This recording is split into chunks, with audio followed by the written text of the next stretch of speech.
आने वाले कई सालों तक हम इस हादसे को नहीं भूलेंगे। आने वाले कई महीनों तक मैं उसकी बहादुरी को नहीं भूलूंगा। आने वाले कई दिनों तक तुम इस धोखे को नहीं भूल सकते।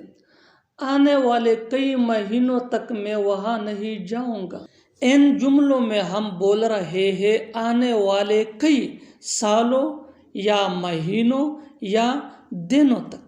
इसके लिए आपको यूज़ करना होगा इंग्लिश में फॉर मेनी ईयर्स या मंथ्स या days to come.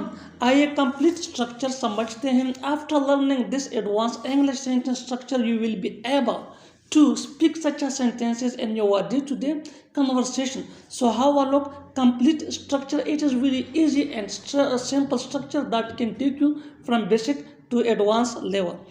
Subject plus helping verb plus object plus for many years या month या डेज प्लस टू कम। आगे डिटेल से समझाता हूँ मिसालों से। Let's see some example for better understanding. आने वाले कई सालों तक हम इस हादसा को नहीं भूलेंगे। We will not forget this incident for many years to come.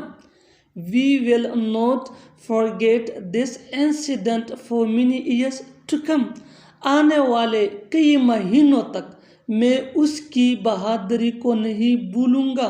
I will not forget his bravery for many months to come. I will not forget his bravery for many months to come. आने वाले कई दिनों तक तुम इस धोखे को नहीं भूल सकते।